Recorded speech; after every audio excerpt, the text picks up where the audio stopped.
para sa mga tao, pinakita ni dating DPWH Assistant District Engineer Bryce Hernandez sa pagdinig ng Kamara ang limpak-limpak na perang nakalatag sa isang mesa. Ang pera raw na yan, pinaghati-hatian ng mga nakinabang sa flood control projects at nakaladkad nga ang pangalan ng dalawang senador. Live mula sa Batasang Pambansa, nangunguna sa balita si News 5 House Correspondent Marian Enriquez. Marian, ano mga siniwalat sa pagdinig sa Kamara? Yes, Jiggy, sina Senator Jinggoy Estrada at Joel Villanueva ang mga nilaglag sa pagdinig ng House Infracom ngayong araw. Ayon kay dating DPWH Bulacan 1st District or Assistant District Engineer na si Bryce Hernandez, tumanggap umano ang dalawang senador ng kickback mula sa mga flood control projects sa Bulacan. Si Estrada ay nakapagbabaraw ng nasa 355 million pesos na halaga ng mga proyekto sa Hagonoy, Malolos at Kalumpit. Habang si Villanueva naman, 600 million pesos daw ang halaga ng flood control projects na nilabas para sa Balagtas at Bocaue. Ang dalawang senador, parehong 30% ang SOP o yung kickback daw mula sa mga proyekto. Jiggy. At Marian, daming perang pinakita. May inilabas din na selfie sina Estrada at Alcantara. Anong detalye tungkol dito?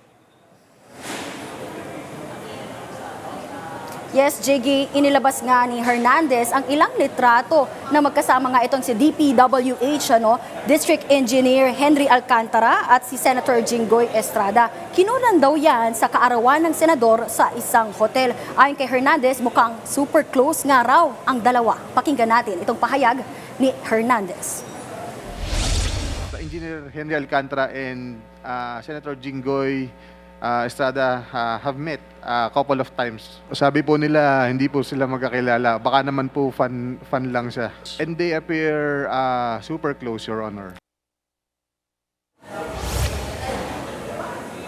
Jiggy, ang isa pa nga DPWH Bulacan 1st District Assistant Engineer na si JP Mendoza naglapag naman ng screenshots dito ng mga disappearing messages daw umano ni Senator Villanueva kay Alcantara. Nagrereklamo umano itong si Senator Villanueva kung bakit nga raw mababa yung commitment sa kanya ng DPWH, gayong majority floor leader daw siya noon sa Senado. Sabi rin nga ng senador sa chat, may atraso raw sa kanya ang DPWH. Pinakita rin nga ni Hernandez yung limpak na pera na tigo 1,000 pesos na nakahilera nga doon sa ibabaw ng mesa. Ang pera raw na yan hahati-hatiin para sa mga proponent na si Alcantara lang daw ang nakaalam. Pakinggan natin ito.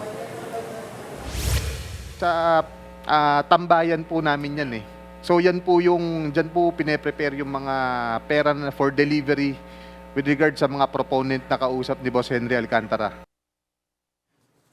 At Marian, kung papakinggan mo yung mga sinasabi nga to si Alcantara, parang kinakahon lang niya yung sarili niya sa pagiging negligent. At ano naging pahayag niya tungkol sa hearing ngayong araw?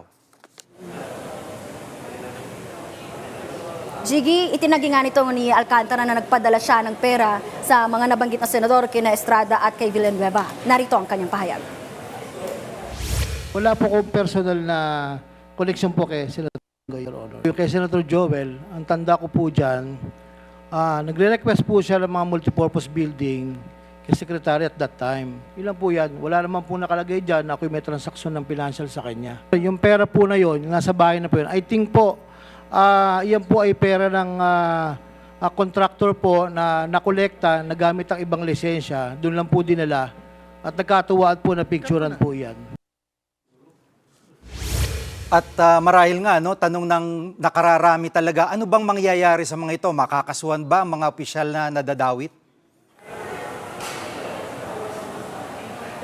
Jiggy, yung mga ganitong legislative inquiry ay ginagawa in aid of legislation. Ibig sabihin po ay nakatuon yung atensyon nitong mga mambabata sa posibleng paggawa o pag-amyenda ng mga batas. Pero karaniwan ay naglalabas na sila ng committee report after nga nitong pagdinig. At minsan may mga inirekomenda silang sampahan ng reklamo. Pwede rin irekomenda ng komite yung pagsasampa ng reklamo sa Office of the Ombudsman. Pero hindi pa natin masabi ngayon yan kung yan nga ba yung magiging rekomendasyon ng komiteng ito. Balik sa G. Yan po ang ulat ni Marian Enriquez mula sa Batasang Pambansa. Mga kapatid, Jiggy Manikad po, pagdating sa mahalagang balita sa loob at labas ng bansa, dapat una sa lahat, mag-follow at mag-subscribe na sa social media pages ng News 5.